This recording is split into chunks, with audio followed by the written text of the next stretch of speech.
and $25 million a year. Eliminating excess packaging on a line of toys has saved almost $2.5 million a year, along with 3,800 trees and 1 million barrels of oil. Pulitzer Prize-winning New York Times columnist Tom Friedman says that going green will become a competitive advantage for big business. It not only saves money, it can attract customers as well. He expects it to become common for businesses to try and out-green their competitors. I think out-greening is going to enter the dictionary, somewhere between outflanking and outmaneuver, okay? And I think you're going to see it as a critical driver of competitive advantage in business. And I think that's a great thing, and it'll be a huge driver for the green revolution, led by companies like Walmart. Lower energy use on a wide scale translates to lower greenhouse gas emissions, and reducing CO2 levels is the #1 challenge that we face in this war on global warming. The United States has been the biggest contributor to CO2 emissions, at least until 2006, when China took the #1 spot. India is not far behind. Per capita, however, Americans still are far and away ahead of the pack.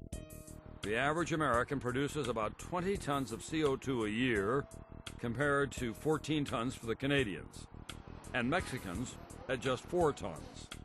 The question is, how do we get our CO2 emissions down in this country? Tell me some good news.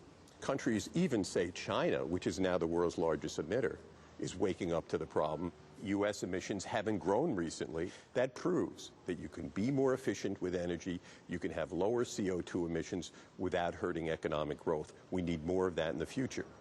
The Intergovernmental Panel on Climate Change says that we need to reduce global CO2 emissions 50 to 85% by the year 2050. And to do that, according to Dr. Oppenheimer, we'll need a national approach to fighting climate change. The key missing element is political leadership. We need our political leaders to tie together a package of actions that can get us from here to there. Dr. Hansen suggests taxing CO2 emissions. The most important thing that needs to be done is to have a price on carbon emissions. That will drive energy efficiency and reduced carbon emissions. There are plans that can put the brakes on emissions. One of them is called cap and trade, or carbon trading. It works like this. Companies are issued permits by the government which allow them to emit a specific amount of carbon dioxide. Those who need or want to emit more than their permit allows have to purchase credits from companies who emit less than their quota. This creates a market system with an incentive to reduce emissions. Shape the market. Let's make the fuels from hell, coal and oil, more expensive. Let's make the fuels from heaven, solar and wind in particular, cheaper.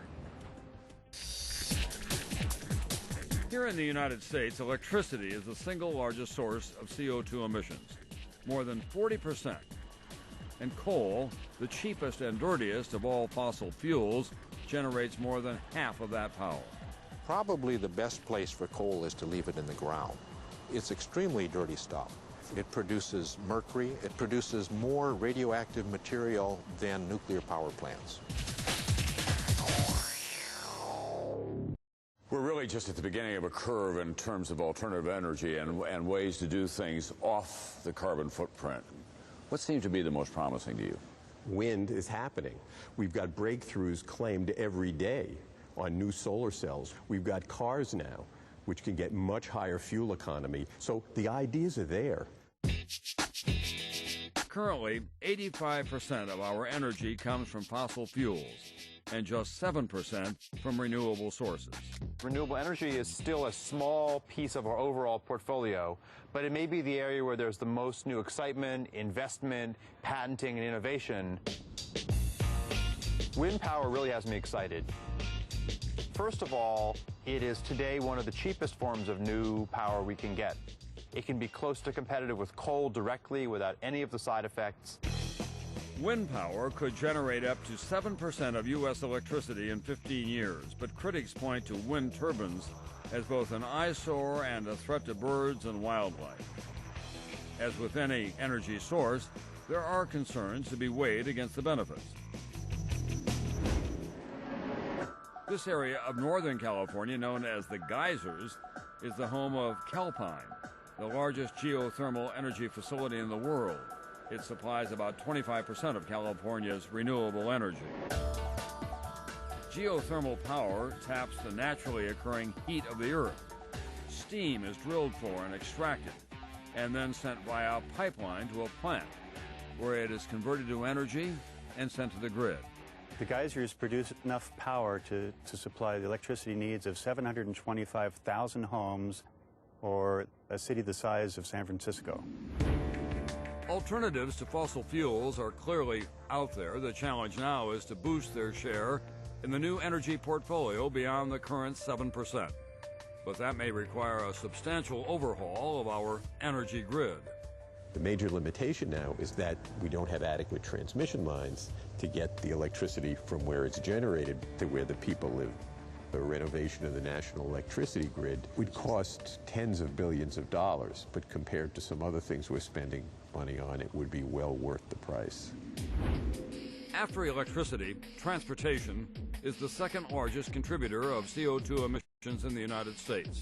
On any given day, more than 250 million cars and trucks are on our nation's road, emitting 333 million tons of CO2 annually.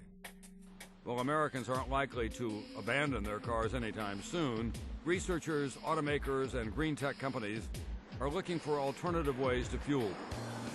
Terry Tamminen is currently one of the few drivers of the Honda FCX, which runs on a hydrogen fuel cell and produces zero emissions.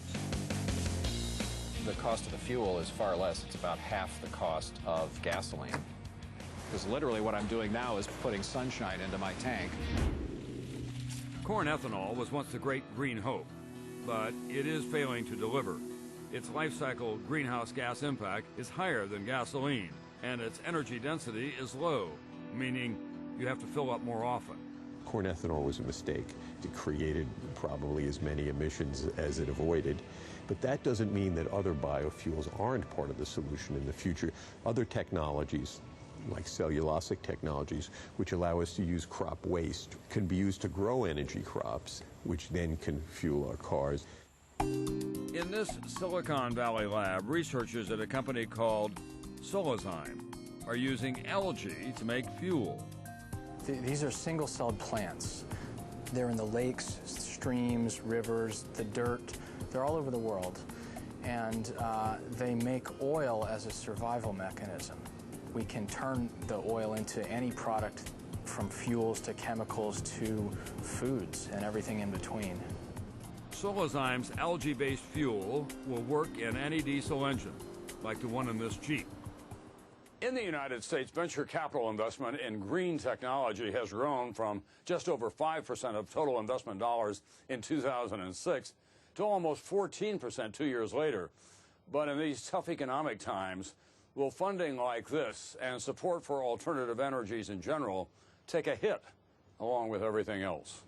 The U.S. economy is going to be restructured now to some extent. And if it can be restructured in the direction of being more energy efficient, less dependent on imported oil, less dependent on fossil fuels, we could get a competitive leg up in the world. And what about the innovative spirit? We have the ability to do it. What governments need to do is retilt the playing field so innovation goes in a good direction, namely green technologies, instead of a bad direction, namely technologies which emit a lot of greenhouse gases. And I'm confident that if we put our minds to it, we can do it. The problem of global warming can seem to be overwhelming, but we are not powerless.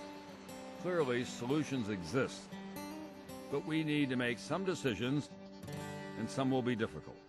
The future basically remains in our hands. I think the window of opportunity to avoid disastrous outcomes will close. This is the time to do it. This is where the rubber meets the road. The international standard has been the Kyoto Protocol.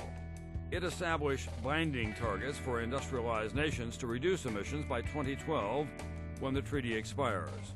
More than 180 countries have ratified the treaty. The United States, which has the highest per capita rate of emissions, has not. citing competitive economic concerns. Many people are pessimistic because the U.S. still has not, as a federal government, taken action. We have to be part of the world community in solving this climate issue because it's already harming us. The world is trying to come to an agreement that will supplant the Kyoto Accord on climate change, and I think the U.S. can be a major participant in that. Following California's lead, many states are not waiting for federal action. They're passing their own laws to increase efficiency and decrease emissions. When we passed our Global Warming Solutions Act, there were only 3 other states in the country that had addressed climate change in any comprehensive way, and today there are 33. And I think when you see that many states, red states, blue states, agricultural states, industrial states, coastal, inland, it makes it a lot easier for the federal government to step in and kind of get ahead of the parade. Cities such as Portland, Oregon are leading the way by example, integrating changes large and small. In Portland, we've reduced carbon emissions here, while most of the rest of the country, it's actually going up. Half the city's energy comes from renewable sources. 1/4 of the workforce commutes by bike, carpool, or public transportation. Here, just a few blocks from the beach in Santa Monica, California, is one of the latest innovations in green architecture. In fact, this house was assembled in just a day. The home is comprised of 11 modules that were installed in 8.5 hours. We use prefabrication to create our homes better, quicker, cheaper, and with far less waste than a traditional site-built home.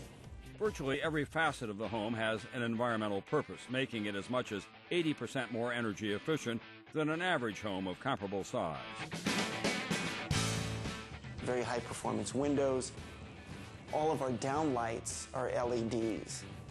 We have super energy efficient appliances. That countertop is made of cellulose newsprint. The insulation in the walls is denim, blue jeans. But you certainly don't need to buy a new house to make a difference. Berkeley, California is the latest city stepping up to help existing homeowners go green.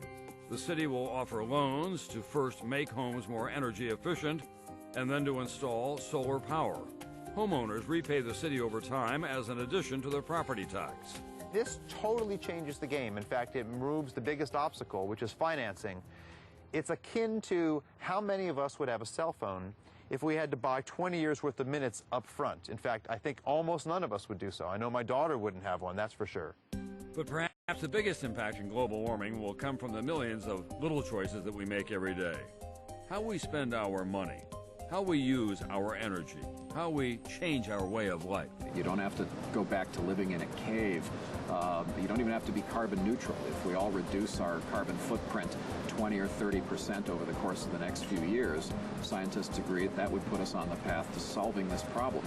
So we can do this from the top down and the bottom up. It seems to me that a lot of the response now is kind of ad hoc. We need 3 things. Number 1, the government has to put a limit on greenhouse gas emissions. Number 2, the government needs to be providing more resources for research to bring these new technologies into the commercialization stage. Third of all, we need a new treaty between countries so that every country bellies up to the bar and does its share. Global warming is no longer just a theory of what might or could happen. The future is here. The world already is changing around us, threatening life as we know it. Our environment, our economy, even our health is at risk. Our new challenge, perhaps the greatest of the 21st century, is to rewrite our own future. That will require profound change, leadership, innovation, a global consciousness. But it is also an opportunity for the transforming vision of a green revolution.